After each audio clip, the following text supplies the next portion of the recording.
ईशीले दयापात्रं दीपत्यादि गुणार्णवं यतीन्द्र प्रवणं वन्दे रम्यजा मातरं मुनिं लक्ष्मीनाथ समारम्भां नाथयामुन मध्यमाम् अस्मदाचार्यपर्यन्तां वन्दे गुरुपरम्परां यो नित्यम् अच्युत पदाम्बुज युग्मरुग्मं व्यामोहतस्तैतराणि तृणाय मेने अस्मद्गुरोर्भगवतोऽसि दयैकसिन्धो रामानुजस्य चरणौ शरणं प्रपद्ये मातापिता युवदयतनया विभूति सर्वदेव नैमेन मदन्मयानाम् आद्यशन कुलपतेर बहुलाभिरामं श्रीमत् तदांग्रिकुलं प्रणमामि मूर्त्ना भूतं सरच्च मगधाखे पटनाद शिभक्तिश उत्तांग्रिप्रदोषनित्यं नमो चिन्त्यात् बुधाक्लिष्ट ज्ञान वैराग्यराशये नाथाय मुने अगाध भगवद्भक्तिसिन्धवे यत्पदाम्बोरुहज्ञान विद्वस्ता जयजगन्मषः वचुतां प्रयातोऽहं यामुनेयं नमामि तम्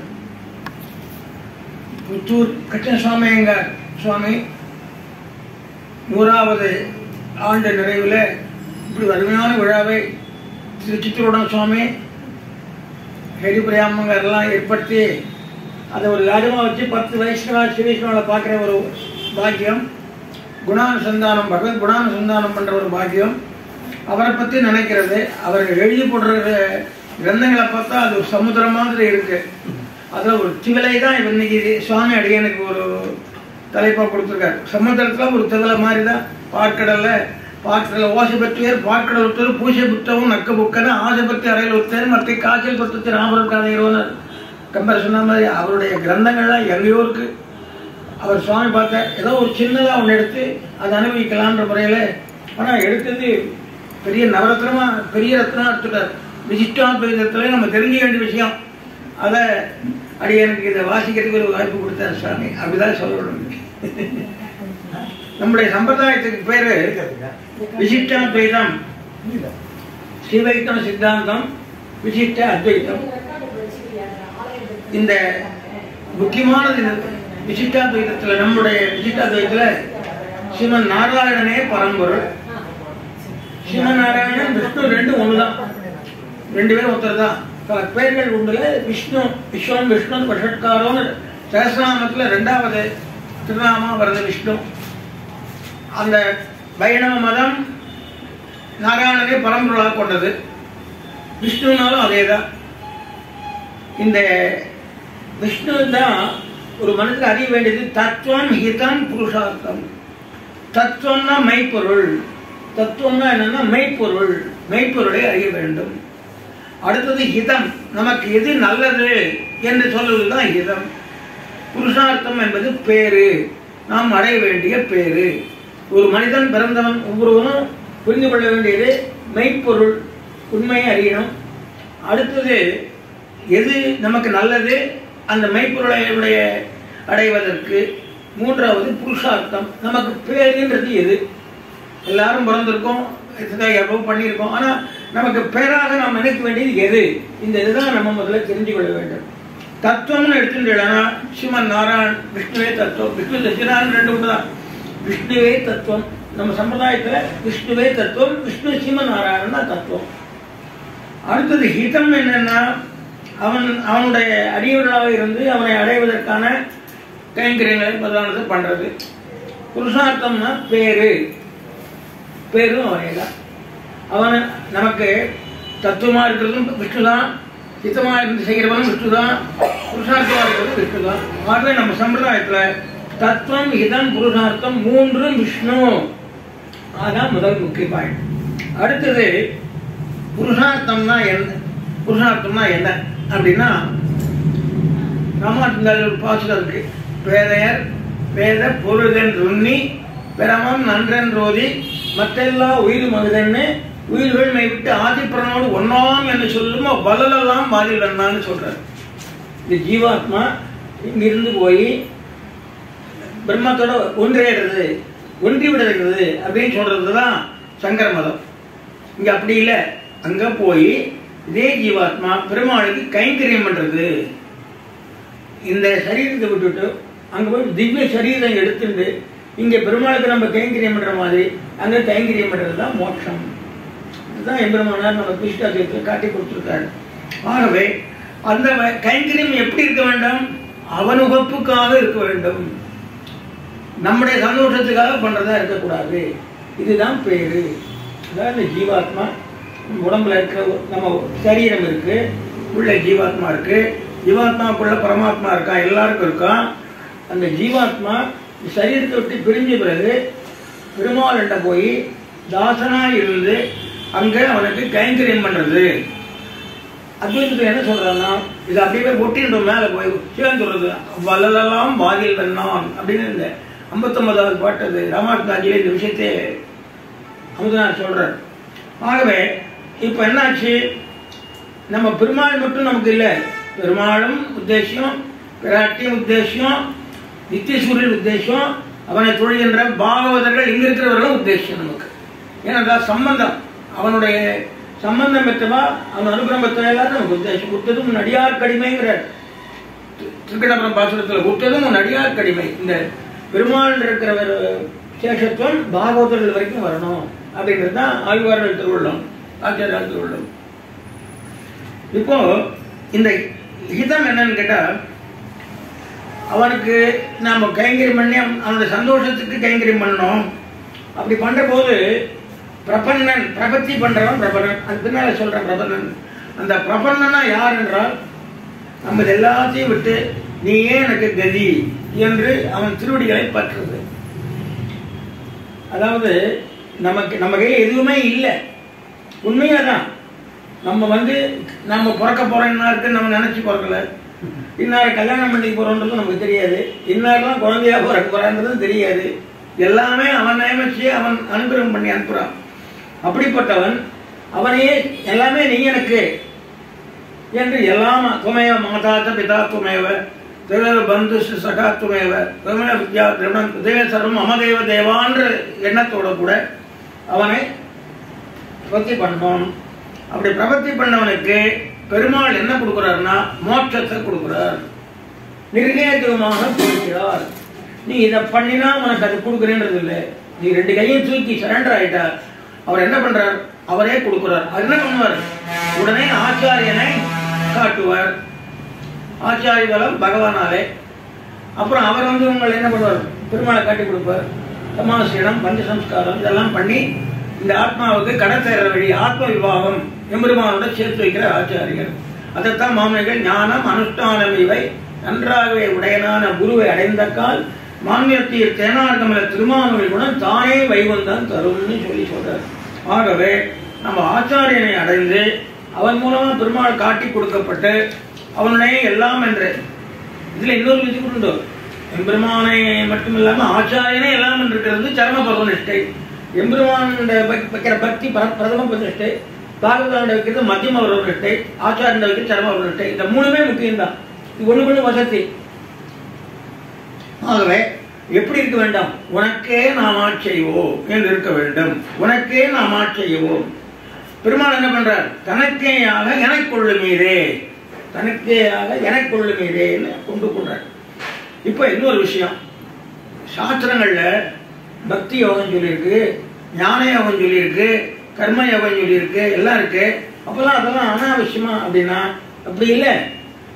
ஞான யோகத்துல வரவன், பக்தி யோகத்துல வரவன், மற்ற எல்லாத்திலையும் வரவன் எல்லாருமே அந்தந்த அனுஷ்டானங்களுடைய பலன் கிடைக்கிற காலத்துல அவனுக்கு மோட்சம் எப்ப கிடைக்கும், பெருமாள் அனுகிரகம் ஏற்பட்டு, அதாவது நமக்கு மோட்சம் கொடுக்கிறவனும் பெருமாள், மோட்சம் கொடுக்கறதுக்கான வழியை காட்டுறவனும் பெருமாள், மோட்சமா இருக்கிறதும் பெருமாள் கைங்கரியம் தான். ஆகவே தத்துவம் இதம் புருஷார்த்தம் பிராபியம் பிராபகம் பலம் எல்லாமே அவனைதான் என்பது வைஷ்ணவ சம்பிரதாயத்தின் முக்கியமான கொள்கை. அப்போ அப்படி வேற உபாயங்கள் எல்லாம் பிரபத்தி தர மற்ற உபாயங்கள் எல்லாம் பண்றவர்களுக்கு அவருடைய அதாவது முயற்சிக்கு தகுந்தபடி தேகாவசான காலத்துல பெருமாள் இந்த பிரபத்தி பண்ற ஒரு வழியை காட்டி ஆச்சாரியனை ஏற்படுத்தி சேர்த்துப்பான். ஆனால் ஒரு காலத்துல இந்த திருவாமை சொன்ன போதெல்லாம் முடிச்சவளெல்லாம் மோட்சம் வந்துட்டு இருந்தது. அப்புறம்தான் பார்த்தார் இது எல்லாம் போயிட்டு இருக்காம பெருமாள் என்ன பண்றார், தேகாவசானத்திலே மோட்சம் ஏற்படுத்தினார். அவளுக்கு ஆயுஷ் முடிவுக்கே மோட்சத்தை கொடுக்கிறோம். அதாவது ஆயுஷை குறைச்சி உடனே மோட்சம் கொடுக்காத, அவ தேகாவசான பூர்த்தியான சமயத்துல மோட்சத்தை கொடுக்கிறது என்ற ஒரு அனுஷ்டானத்துல தான் இருக்கார். ஆகவே அப்படி நமக்கு மோட்சத்தை கொடுப்பது யார் என்றால் பெருமாளுடைய இரக்கம் கருணை. அவன் தான் சுதந்திரன். அவன் நினைச்சாதான் எதுவும் நடக்கும். நாம நினைச்சு சிந்திக்கிறது ஒன்றும் கிடையாது. அடுத்தது இந்த பகவான் பற்றி சொல்லச்சு, பகவான் அத்வைதம் விசிஷ்ட அத்வைதம். கல்யாண பத்திரிகை எல்லாம் ஸ்ரீமத் வேதமார்க்க பிரதிஷ்டாமாச்சாரிய வேதாந்தாச்சாரிய ராய், விசேஷ விசிஷ்டராய் கல்யாண பத்திரிகையில் இருக்கும். விசேஷண விசிஷ்டராய் எழுந்திருக்கு சுவாமி தன்னதியில் எழுதுவான். விசேஷணம் உடையது விசிஷ்டம். விசேஷணம்ங்கிறது என்னன்னா பெயரிடை, நல்ல பையன், அந்த நல்லன்றது விசேஷம், அதுதான் விசேஷம். அந்த மாதிரி இங்க அத்வைதம் விசேஷண அத்வைதம் விசிஷ்ட அத்வைதம். அப்போ அத்வைதம்னா என்ன, அத்வைதம்னா என்ன, விசிஷ்டாத்வைதம்னா என்னன்றத சுருக்கமா சொல்றேன். உலகத்துல வைஷ்ணவ சம்பிரதாயப்படி 3 பொருள்கள் தான் உண்மை பொருள்கள். ஒன்று சித்து, அச்சித்து, ஈஸ்வரன். இந்த 3 தான் திருதண்டம் வச்சுட்டு இருக்காங்க. அந்த 3 காட்டுறது தான் திருதண்டம். புனல் 3. அந்த 3 எல்லாமே எப்படி பார்த்தாலும் லோகத்துல 3 பொருள்கள் தான். அந்த 3 பொருள்கள் தான் முக்கியமான. என்னென்ன உலகத்துல எல்லா பொருளும் இதில் அடங்கிடும். எல்லா பொருளும் இதில் அடங்கிடும். எப்படின்னா சித்துனா என்ன, அறிவுடைய பொருள். அச்சித்து என்றால் அறிவில்லாத பொருள். நம்ம உடம்புல ஒரு சித்துன்னு ஒரு அறிவு இருக்கு, அறிவுடைய பொருள். நாம அச்சித்துங்கிறது இந்த மலை அது கூட துளியூண்டு உண்டுன்னு சொல்லுவா, ரொம்ப நெக்லிஜிபிள். அதுக்கு வளர்ற சொல்லியும் கொஞ்சம் உண்டுன்னு சொல்றா. அது கூட அதாவது 1 crore ஒரு பாவம் அதுக்கு அறிவு உண்டு மலைக்கு. ஆனால் புல்லுக்கு ஒரு அறிவு, புல்லுக்கு ஒரு அறிவு உண்டு. 6 அறிவு நமக்கு. சித்து என்றால் அறிவுடைய பொருள், அச்சித்து என்றால் அறிவில்லாத பொருள். இந்த 2 பொருளையும் தன் சரீரத்தில் தாங்கி கொண்டு காப்பாற்றி வருகிறார், நியமிக்கிறான் இறைவன். அப்போ ஈஸ்வரனுடைய உடம்புல நம்ம சித்துகளும் சரீரத்தில் ஒரு பாகமா இருக்கு, அச்சித்து ஒரு பாகமா இருக்கு. ஆகவே சக்கலமும் ஈஸ்வரன், சக்கலமும் ஈஸ்வரன். அவன் சித்து அச்சித்து 2ஐயும் பரிபாலனம் பண்றான் அப்படின்னு. இப்போ வேதத்துல ஒரே ஒரு பொருள் தான் இருக்குன்னு சொல்றாரு. பிரம்மம், பிரம்மம் ஒண்ணுதான் அப்படின்னு சொல்றாரு. சில இடங்கள்ல 2ன்னு வேற ஒரு வருது. அப்படி இருக்கு. வேத சுத்தி அபேத சுத்தின்னு 2 இருக்கு. வேதத்திலேயே 2 பாகத்தையும் இதுக்கு அது கான்ட்ரவர்சின்னு சொல்லி சொன்னா பிரயோஜனமே இல்லை. 2ஐயும் சேர்த்து அது எப்படின்றதுதான் எம்பெருமானவருடைய திருவுள்ளம். 2ஐயும் சரியா சொல்லணும். அதுல இருக்கு அப்படின்னா இதுல எப்படின்னா 2ம் சரியா வேதத்துல தப்பு சொல்ல முடியாதுன்னா இப்போ 2 எப்படி 1ன்னு சொல்றான், 2ன்னு சொல்றான். 1 உண்டு 2 உண்டுன்னா எப்படி சொல்ல முடியும்? 1னா 1 தான், 2னா 2 தான். அங்கதான் சங்கரர் என்ன பண்றார், பிரம்மம் ஒண்ணுதான் சத்தியம், மிச்சமெல்லாம் பொய், பொய்ன்னு சொல்லிட்டார். பொய் அப்படின்ட்டார். பொய்ன்னு சொல்றதுனால எல்லாமே மாய அப்படிங்கிறார். ஐயா ஒரு உதாரணம் சொல்றார்.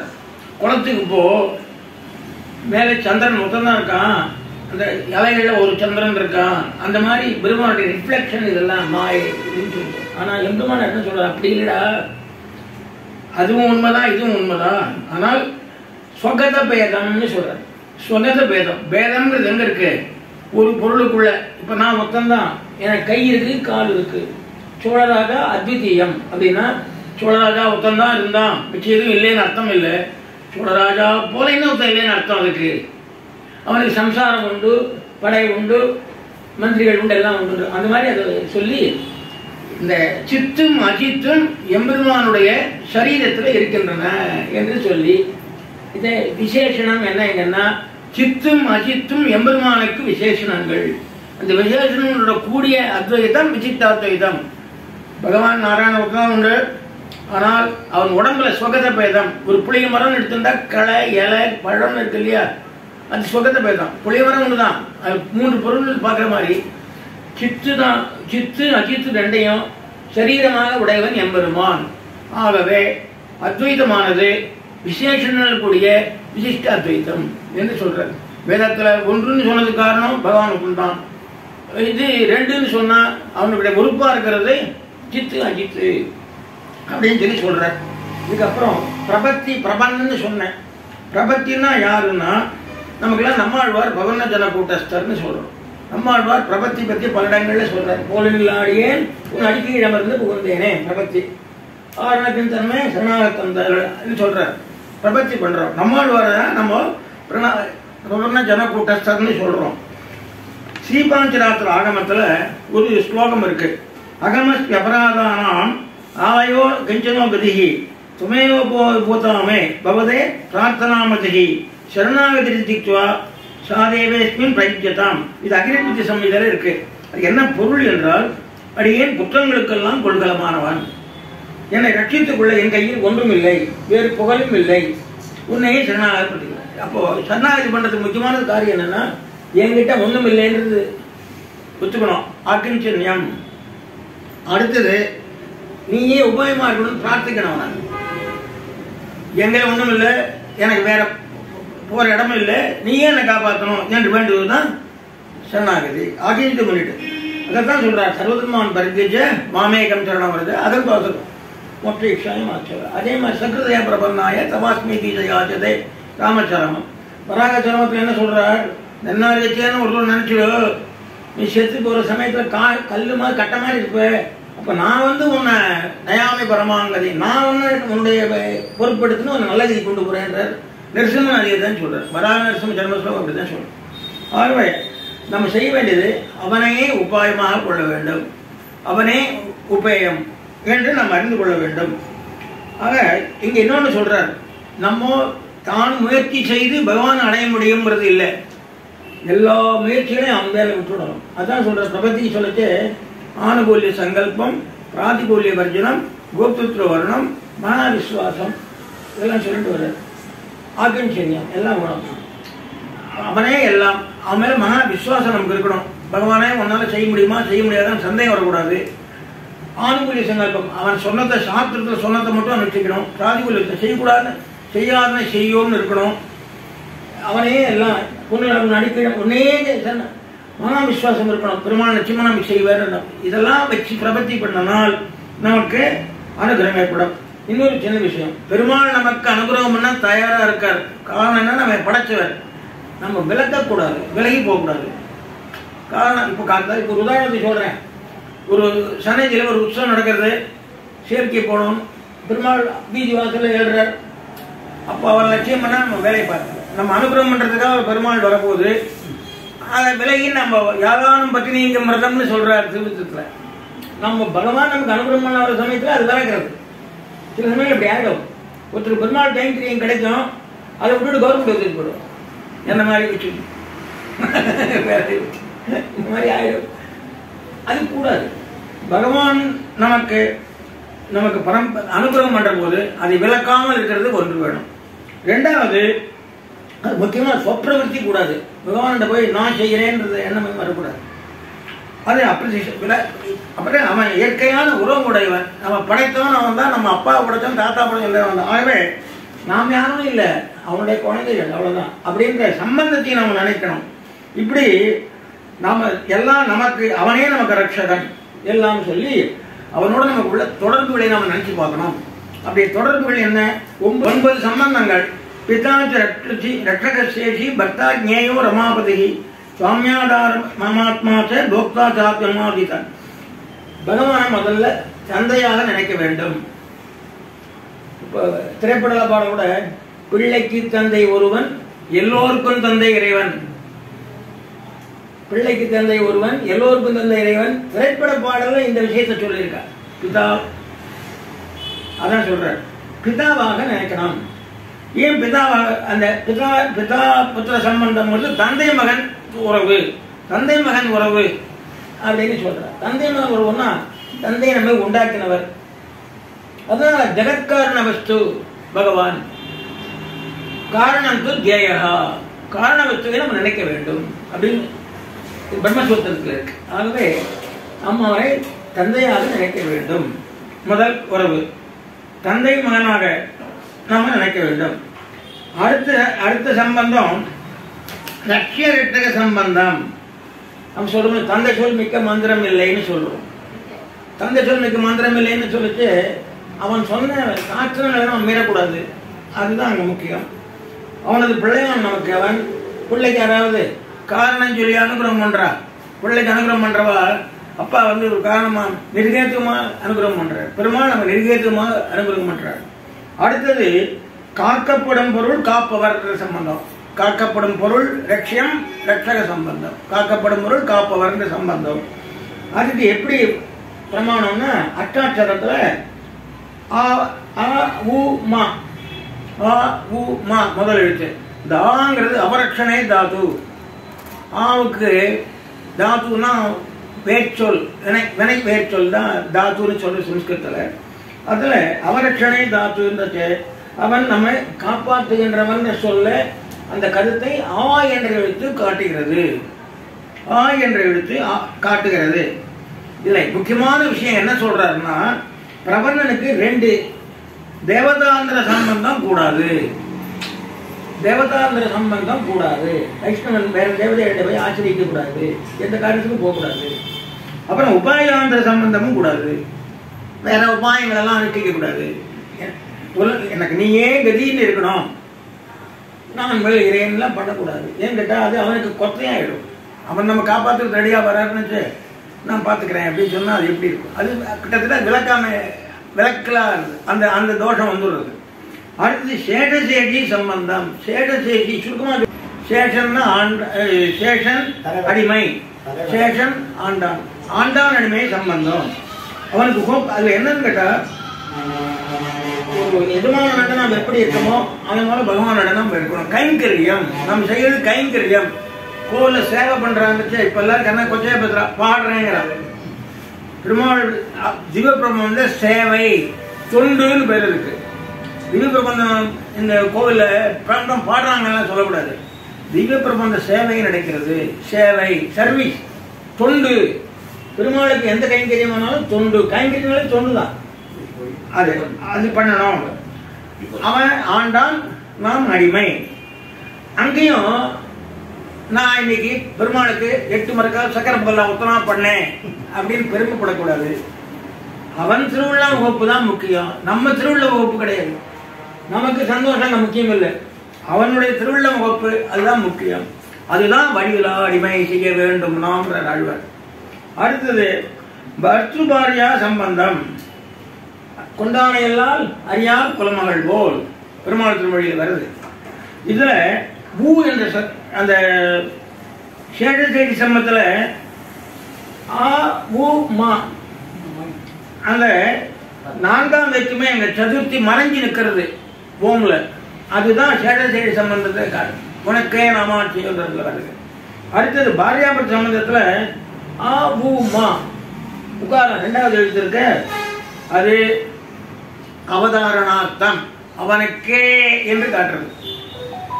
ஆவாகிய ஜீவாத்மாவுக்கே மாவாகிய ஆவாகிய பரமாத்மாவுக்கே மாவாகிய ஜீவாத்மா உரியது. பூ என்பதற்கு 2 பொருள் சொல்றா. ஒன்னு பிராட்டியை குறிக்குன்னு சொல்றா, அவதாரணார்த்தம் சொல்றா. முமுட்சிப்படி அவதாரணார்த்தத்தை சிறப்பா சொல்லியிருக்காரு. அவதாரணார்த்தம் தான் அந்த அவதாரணார்த்தம் ஏகார பொருளுடையது.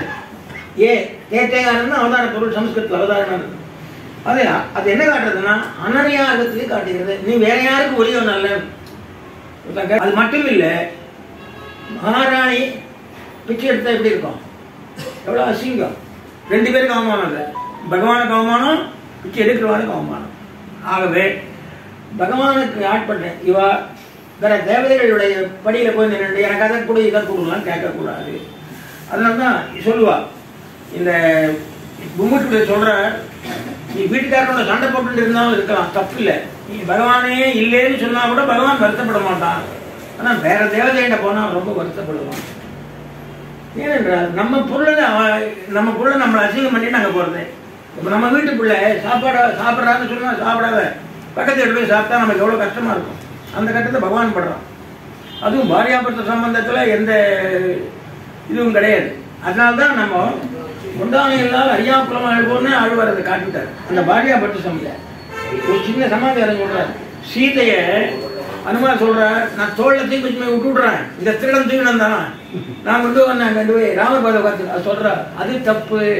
தத்தசிய சதிருஷம் பவேத்து, அவனே வந்து என்னை மீட்டு அழிச்சுட்டு போனான், அதான் பெருமைன்னு சொல்றான். அது பாரியாபத்த சம்பந்தம். ஆனந்தினாதான் ஹனுமார் கொண்டு போய் விட்டார்னா தீர்ந்து போச்சு ராமாயணம் அப்படின்னா அது இல்லை. ராமனே வந்து அவன் சம்ஹாரம் பண்ணி என்னை அழிச்சுன்னு போகணும் தந்தரிச்சு. இதனால்தான் நம்ம வந்து மற்ற கோவில்களுக்கு போகக்கூடாது. பாரியா பர்த்த சம்பந்தம் ரொம்ப முக்கியமான சம்பந்தமா சொல்லப்பட்டிருக்கு. ஆழ்வார்கள் காட்டுகிறாரு. அடுத்தது ஞாத்ரு ஞேய சம்பந்தம்.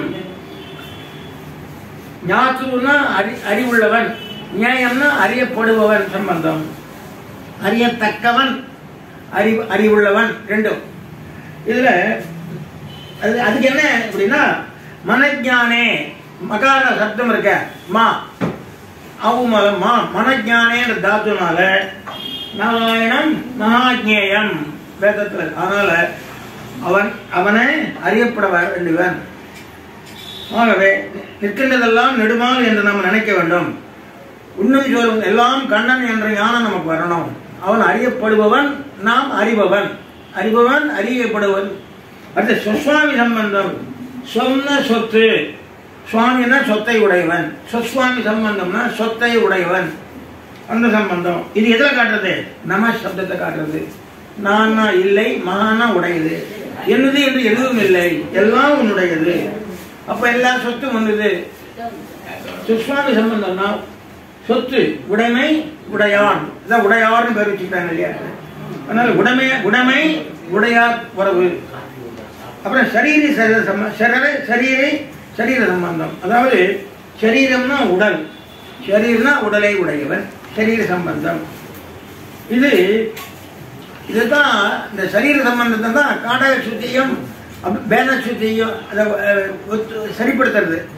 நான் சொன்னேனே ஒன்றுதான் பிரம்மம், அதுக்கு சொகத பேதம் அப்படி சொன்னேன் இல்லையா? ஒரே பொருள் இருக்கிற ரெண்டு பொருள், சித்து அச்சித்து, அதுதான் சரீர சரீரம். அப்புறம் ஆதார ஆதாய சம்பந்தம். தாங்கும் பொருள், தாங்கப்படும் பொருள். இது ஆதாரமா பகவான் இருக்கான், நாம் அவனால் தாங்கப்படுகிறோம். அப்புறம் போக்திரு போக்கிய சம்பந்தம். சுவைப்பவன், சுவைக்கு இனிய பொருள். சுவைப்பவன் அவன் தான், சுவைக்கு இனிய பொருள். இது எப்படி ஒரு சின்ன உதாரணம் நான் சொல்றேன். நாம் இருக்கோம், ஊசி குத்தினா வலிக்கிறது. அதே நம்முடைய உயிர் இல்லாத போது குத்தினா வலிக்கல. ஏன்னு கேட்டா இந்த வலியை உணர்வது இது ஆத்மா. ஆகவே நம்ம உடம்புல எது நம்மளை இந்த உணர்வை, அதாவது நமக்கு ஒரு வலியோ ஒரு சுகமோ துக்கமோ அதை அனுபவிப்பது எது? குளிர்னா இந்த உடம்பு குளிர் இல்லை, ஆத்மாவுக்கு குளிர். ஆத்மா குளிர உணர்றது. அதே போல பகவான் ஆத்மாவுக்குள்ள ஆத்மாவா இருந்து, அந்த பகவான் ஆத்மாவுக்குள்ள ஆத்மாவா இருந்து நம்முடைய இதே சுகத்துக்குள்ளே அனுபவிக்கிறான். போக்து போக்கிய சம்பந்தம். இந்த 9 உண்மை இருக்கு. இப்போ கடைசியா இதை மட்டும் சொல்லிவிடுறேன். எனக்கு கைண்ட்லி கிவ் மீ பர்மிஷன் அப்படி சொல்லி இந்த அஷ்டாட்சரத்தை தான் இவ்வளவு சொன்னோம். அஷ்டாட்சரத்தை ஓம் நமோ நாராயணாய மந்திரம். இத ஆ பகவத் சப்தம், மா ஜீவாத்மா, இந்த ஜீவாத்மா பகவானுக்கே உரியது. அது பண்ணவே சொல்லிவிட்டார். நாராயண சப்தம் வரைச்சு இந்த இடத்துல 2 முக்கியமான பாயிண்ட் அதை சொல்லி, அதோட நான் சொல்லி நிறுத்திக்கிறேன். நாராயண சப்தம்ன்றது நார அயன 2 சொற்களின் சேர்க்கை, சொற்றொடர். நார அயன. இந்த நார அயன 2 பதங்கள் சேர்ந்து வருவது நாராயண. இது 2 சொற்கள் சேர்ந்த போது சந்தின்னு ஒன்று இருக்கு, சமாசம்னு ஒன்று இருக்கு. சந்தினா என்னன்னா 2 சொற்கள் சாதாரண புணர்ச்சி. அது சமாசம்ன்றது வேற்றுமை புணர்ச்சி. வேற்றுமை புணர்ச்சி, அன்மொழி புணர்ச்சி தமிழ் இருக்கு. வேற்றுமை புணர்ச்சி, அன்மொழி புணர்ச்சி, சாதாரண சந்தி. இந்த வேற்றுமை புணர்ச்சின்றது தத்புருஷ சமாசம்னு சொல்லப்படும். பகுவிரீகி சமாசம்ங்கிறது அன்மொழித்துறை, அந்த புணர்ச்சி. இப்போ இந்த நார அயன 2 சொல்லு. பகுவிரீகி சமாசம்னு ஒன்று இருக்கு, அது அன்மொழித்துறை. அது எப்படி அர்த்தம்னா நாராகா அயனம் யஸ்ய நாராயணஹா. நாராகா அயனம் யஸ்ய நாராயணஹா. அதாவது நாரங்களை அயனமாக உடையவன். இந்த சமாசத்துல ஒரு சின்ன ரகசியம் என்னன்னா, நிலைமொழி வருமொழின்னு 2 இருக்கு தமிழ்ல. இதுல சமஸ்கிருதம் அது ஒரு அதிசயமான விஷயம். அது என்னன்னு கேட்டா, ரெண்டு சொற்கள் வரும்போது முதல் சொல் பிரதம பதத்துக்கு முக்கியத்துவம் கொடுத்தா அது பிரதம இது விசேஷம். அதான் முதல் எழுத்து முக்கியம் கொடுத்தா அது ஒரு சமாசம், பின்னாளார் மொழிக்கு கொடுத்தா அது ஒரு சமாசம், ரெண்டுக்கு முக்கியத்துவம் கொடுத்தா அது ஒரு சமாசம், வேற ஒன்றை குறிச்சா அது ஒரு சமாசம். இப்படி 4 சமாசங்கள் சொல்லப்பட்டிருக்கு. உதாரணம் சொல்றேன். பிரதிதினம், பிரதிதினம் இதுல பிரதிக்கு முக்கியத்துவம். பிரதிதினம் நாள்தோறும், தினே தினே. அப்போ அதுல பிரதிக்கு முக்கியத்துவம். அந்த மாதிரி பின்னால் வரத்துக்கு முக்கியத்துவம் கொடுக்கறது இந்த நாராயண சப்தம். நாரா பிளஸ் அயனாவை அயனுக்கு முக்கியத்துவம் கொடுக்கறது தான் இந்த சமாசம். ரெண்டுக்கு முக்கியம் கொடுத்தது சமாசம் உண்டு. இதை வேற ஒண்ணா குறிக்கிறது ஒரு சமாசம். அது உதாரணம் சொல்றேன். கிராம சிம்மம், கிராம பிளஸ் சிம்மம். இதுல கிராமம் சிம்மம் ரெண்டுக்கும் குறிக்கிறது என்ன இருக்குன்னா அது நாயை குறிக்கும். கிராம சிம்மம் அப்படின்னா கிராமத்தில் இருக்கிற சிங்கம்னு அர்த்தம் இல்லை. கிராம சிம்மம்னா கிராமத்தில் இருக்கிற சிம்மம்னு அர்த்தம் கிடையாது அதுக்கு. அது நாயை குறிக்கும். அப்ப ரெண்டு சொல்லுங்க வேற ஒரு பொருளை குறிக்கிறது. அது ஒரு சமாசம். 4 சமாசம். அந்த 4 சமாசத்துல இந்த இது 2வது சமாசம். அதாவது பின்னால் வர வார்த்தைக்கு முக்கியத்துவம், அயனத்துக்கு முக்கியத்துவம் கொடுக்குறாரு. இப்போ பகுவரி சமாசம் சொல்லிட்டு அப்புறம் தத்துவ சமாசம். நாராக அயனம் எஸ்ய நாராயணா, இது பகுவரி சமாசம். நாராயண சொல்ல என்னன்னா ந பிளஸ் ரா, ந ரா. ரான்றது ரீ என்ற நினைப்பு தாத்துலன்னு வந்தது அழியும் பொருள்னு கொடுக்கும். நோ சமஸ்கிருதம்னா இங்கிலீஷ்ல நோ அழிவு மாறுபாடு. ந கர்மனா ந பிரஜயா தனயன தியாகே நேகேயம்.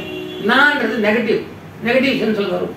இப்போ ரீன்றது தாத்து ரா, ந பிளஸ் ரான்னு வரைச்ச நரான்னு வரைச்ச அழியாத பொருள் அப்படின்னு அர்த்தம்.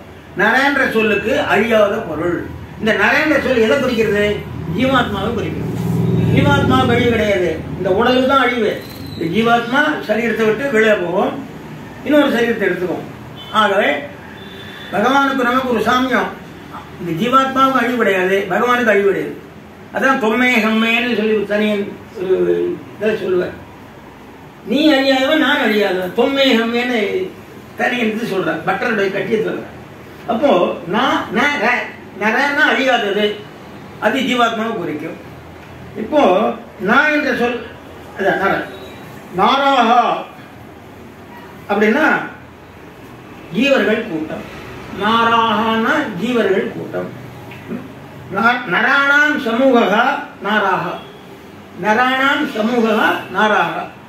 இப்போ நர அழியாத தன்மை ஆத்மாவுக்கு உண்டு. ஆகவே நாராயண ஆத்மாக்களுக்கு ஆயனம் இருப்பிடமா இருப்பவன். இப்போ நரசப்தம் இது அச்சேதனத்துக்கும் பொறுத்து காட்டுறார். முதல்ல பகுரி சமாசத்துல இதுக்கு சொல்லிட்டு அச்சேதனத்துக்கு பொறுத்து காட்டுறார். நரசப்தம் நிருன்ற தாத்துலேருந்து வந்தது. நிருனா நயே, நிருனா நயே, வழிநடத்தி செல்லுதல் அர்த்தம். ஆகவே பகவான் நியமிப்பவன் இருக்கிறான்னு சொல்றோம் இல்லையோ, பெருமாள் சரீரத்தை உடையவனா இருக்கான், நியமகனாக இருக்கான்னு சொல்றோம் இல்லையோ, அது அந்த சப்தத்துல வருது. நர என்ற எல்லா பொருள்களையும் வழிநடத்தி செல்பவன். ஆகவே இந்த நார சப்தம் சித்தையும் குறிக்கும் அஜித்தையும் குறிக்கும். ஆக ரெண்டையுமே அவன். அப்போ அயனம்னா என்ன அர்த்தம்? இப்ப நாராகனா சொன்ன நித்திய வஸ்துக்களுக்கும் அச்சன வஸ்துக்கும் சொல்லிட்டான். அயனம்ன்றது எதை குறிப்பிடும்னா இருப்பிடம். அயனம்னா இருப்பிடம். இப்போ பகவரி சமாசத்துல அயனம்னா இருப்பிடம் அர்த்தம் சொல்லியாச்சு. இருப்பிடம் 2வது அர்த்தம் சூழ்ந்திருத்தலும் ஒரு அர்த்தம். அயனம்னா இருப்பிடம் ஒரு அர்த்தம், சூழ்ந்திருத்தலும்.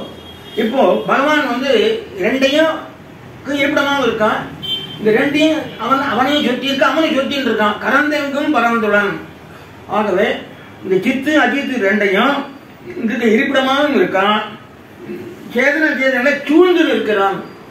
அதனால் என்ன தெரியுதுன்னா பரிபூர்ணமாக விளக்குகிறது. அவன் சரீரமாகவும் இருக்கிறான். சரீரமா இருக்கிறது இருப்பிடம், சூழ்ந்து இருக்கிறது வியாப்தி, அந்தர்பகிர் வியாப்தி, கரந்தெங்கும் பரந்துடன். இந்த 2 பொருளையும் அந்த பகுதி சமாதி காட்டுறது. மணி ஆயிடுச்சு. இந்த சுருக்கமாக சொல்லிவிட்டு நான் இதோட நிறுத்திக்கிறேன். ஏன்னா அடுத்த மாதிரி டயத்தை திருடக்கூடாது. இதை மட்டும் சொல்லிவிடுறேன். தத்புருஷ சமாசம் அப்படின்னா என்னன்னா 6ஆம் வேற்றுமை தொகை.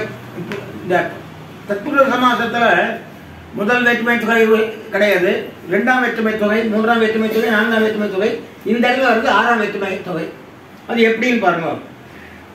நாராயணம் அயனம் யக சக நாராயணா. இந்த இடத்துல நாராயணம் ஏற்கனவே சொல்லிட்டேன். நாராயணம்னா சேத்திரத்தையும் குறிக்கும், அகத்தையும் குறிக்கும். ஆனால் இங்க அயனம், அயனத்துக்கு 3 அர்த்தம் இருக்குங்க இந்த இடத்துல தத்புருஷ சமாசத்தில். யக சக, யகன்னா யார் ஒருவனோ, சகன் அவன், எவன் என்பதன் யான் என்பதன்றார் இல்லையா. அதுக்கு முன்னால முதல் பாட்டு உயர்வர உயர்நலம் உடையவன் எவன் அவன் அவன், அதேதான் யக சக. யகன்னா எவன், சகன்னா அவன், எவன். அப்படியே அந்த அட்டாட்சத்தில் இந்த தற்புருஷ சமாசத்தில் முதல் அடியவது எவன் அவன், அதான் சொல்றார். சகானா அவன், யகானா யார் ஒருவன். யார் ஒருவனா எவன் தானே, எவன் அவன். இப்போ அயனன்ற சொல்லுக்கு 3 பொருள் உண்டு. ஒரு பொருள் உபாயம், 2வது பொருள் பலன், 3வது பொருள் ஆதாரம். அயனன்றது 3 பொருள்: உபாயம், பலன், ஆதாரம். இருப்பிடம் போனத்தில் சொல்லிவிட்டேன். இப்போ அயனன்றது ஈயத்தே அனேன, ஒன்றை அடைய காரணமாக இருப்பவன், அதான் உபாயம். ஈயத்தே அனேன, ஒன்றை அடைய காரணமாக இருப்பவன், இது உபாயத்தை காட்டுறது. அடுத்தது அயனம்ன்றது ஈயத்தே அசௌ, ஈயத்தே அசௌ அடையப்படும் பலன். அடுத்தது அயனம் ஈயத்தே அஸ்மின் ஆதாரம். ஆக பெருமாள் வந்து காரணமாக இருக்கிறான், அதான் உபாயமாக இருக்கிறான், அடையப்படும் பலனாகவும் இருக்கிறான், ஆதாரமாகவும் இருக்கிறான். இந்த ஆதார அதே சம்பந்தமா இதில் வருது. ஆக நாரசப்தத்தால் ஜீவனை கூறி அவற்றின் கூட்டம் நாராயணம் என பொருள் கொண்டு நாரங்களுக்கு அயனமாக உள்ளவன் என்றால் எம்பெருமான் ஜீவனுக்கு உபாயமாக இருக்கிறான், பலனாகவும் இருக்கிறான், பிராபிய பிராபகமாக இருக்கிறான் அப்படின்னு தத்புருஷ சமாசத்தில் சொல்லப்படுறது. ஆகவே அந்த 3வது பொருளான ஆதாரமும் வருது, சேதனா சேத்தனா சரீரமாக தான் வருது. ஆகவே இந்த நவீன சம்பந்தத்தை இந்த தத்புருஷ சமாசத்திலையும் டி சமாசத்திலையும் ரொம்ப அழகாக பெரியவா காட்டி கொடுத்துருக்கா. நான் நேற்றுக்கெல்லாம் நினச்சிட்டேன், உயர்வர உயர்நலம் உடையவன் எவன் அவன், யக சக, யக சக நாராயணம் அயனம் யக சக. அங்கே எச்சு சக அந்த இடத்துல வச்சு எச்சு சக. எச்சாக்கு என்ன அர்த்தம்னா எவனுக்கு, எவனுக்குன்னு எஸ். அதில் யக சக எவன் யாருவன் அவன். ஆகவே இந்த தற்புருஷ சமாசம்ன்றது வேற்றுமை தொகை, பகுதி சமாசம் அன்மொழி தொகை. இந்த 2 வழியும் சொல்றார். இந்த 4 சொன்னேன் இல்லையோ, அதுக்கு உதாரணம் சொல்றேன். 4 சமாசங்களில் பிரதிதினம் ஒன்று சொன்னேன். சொல் தியாகராஜ கீர்த்தனம் அப்படின்ற இடத்துல கீர்த்தனம் முக்கியங்க. தியாகராஜ கீர்த்தனத்தில் கீர்த்தனம் முக்கியம், 2வது முக்கியம். இப்போ ராமலட்சுமணன் 2 பேரும் முக்கியம். கிராம சிம்மம்னு கிராமத்தில் சிங்கம் இருக்காது, அது வேற யாரையும் குறிக்கிறது, சிங்கமும் கிடையாது. அந்த மாதிரி இந்த இதுக்கப்புறம் அவர் சொன்னதெல்லாம் டைம் ஆயிடுச்சு. இதுவே எனக்கு 10 நிமிஷம் கூட கொடுத்தது சந்தோஷம். இதுக்கப்புறம் அவர் அஷ்டபஞ்சகம் சொல்றார். அஷ்டாட்சரத்திலேயே அஷ்டபஞ்சகம் சொல்லப்படுறது என்று சொல்லி இது கிரந்தத்தில் இந்த பகுவரி சமாசம் அது மட்டும் கிடையாது, அது நான் சொல்றது. இந்த பகுவரி சமாசம் தத்புருஷ சமாசம் தவிர மிச்சமெல்லாம் புத்தூர் சுவாமி தான். பின்னால் அவர் இன்னும் சொல்லியிருக்கார், அர்த்த பஞ்சகம் சொல்றார். அர்த்த பஞ்சகத்தில் இது சொல்றார், அதாவது ஒவ்வொரு ஸ்வரூபத்தும். அர்த்த பஞ்சகம்னா என்னன்னா மிக்க இறைநிலை, மெய்யாம் உயிர்நிலை, தக்க நிலை, தனியாக ஊழ்வினை வாழ்வினை, அதையும் சொல்லி அவர் கடைசியில் முடிக்கிறார். இந்த விசிஷ்டாத்வைத சம்பந்தம்ங்கிறது அவர் கடைசியாக என்ன முடிக்கிறார் அப்படின்னு கேட்டா, ஆச்சாரியனை சரணடைந்து 74 சிம்மாசனாதிபதியில் ஒருவரா தான் அவர் முடிக்கிட்ட 74 சிம்மாசனாதிபதியில் ஒருவரான ஆச்சாரியரை அடைந்து சமாசனம் பெற்று அவர் காட்டுற வழியில போய் எம்பெருமானண்ட அடையணும் அப்படின்னு அழகா முடிக்கிறார். இந்த கட்டுரையை அவர் மதுரையில் ஒரு உபன்யாசத்துமா கொடுத்துருக்கார். ரொம்ப அவருடைய ஒர்க்கை நான் எடுத்து சொல்றது ஒரு சாதனை தான். இன்னும் நிறைய விஷயம் சொல்றாரு. இது வந்து ஒரு 2 hours சொல்லலாம். அது அப்படிப்பட்ட விஷயம் இருக்குது. ஆனால் அந்த தத்புருஷ சமாசம் பத்ரி சமாசம் நான் சொன்ன காரணம் என்னன்னா, அந்த 9 சம்பந்தத்தை சப்ஸ்டான்சியேட் பண்றது அப்படின்றது சொல்லணுன்றதுக்காக நான் அதை சொன்னேன். வழி மற்றபடி ஒன்றும் யுத்தத்தை காட்டுறதுக்காக சொல்லல. அதனால அந்த சுவாமி நான் இன்னும் ஓப்பனா சொன்னா 2 விஷயம் சொல்லி முடிக்கிறேன். அந்த சுவாமி உபகாரம் காஞ்சிபுரம் சுவாமி உபகாரம் இல்லைன்னா நான் PhD எல்லாம் முடிச்சிருக்க முடியாது.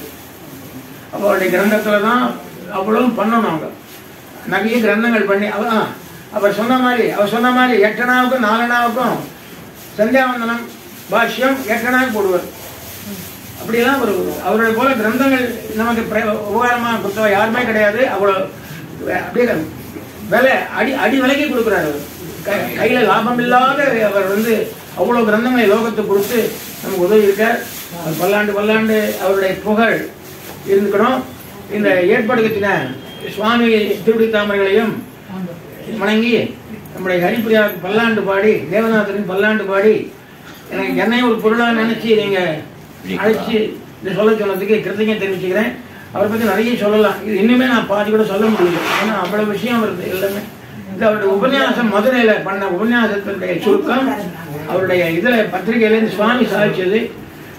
ஏதாவது சொல்லுவா குரு பிரகாசிய தீமான் அந்த முறையில் நமக்கு பண்ண உபகாரத்தை மறக்கக்கூடாது. நான் இன்னைக்கு PhD வாங்கினேன்னா அவருடைய உபகாரம் இல்லாத வாங்கிக்கவே முடியாது. அவருடைய உபகாரம் காஞ்சிபுரம் சுவாமி இவருடைய கிரந்தங்கள்லாம் படிச்சு தான் நம்ம கொண்டு போகிறோம். தலையெல்லாம் கென்மாரி நினை இந்த பாக்கியம் எனக்கு கிடைச்சது இந்த திருமாளியால் தான் சொல்லி சேக்காந்தாய் கல்யாணம் எதை எழுதிட்டான் ஸ்ரீ பயங்கர நிவாசாய ஸ்ரீனிவாசாய மங்களம். பொறுமையாக நீங்கள் அட்டென்ஷனோட கேட்டதுக்கு எனக்கு ரொம்ப சந்தோஷம்.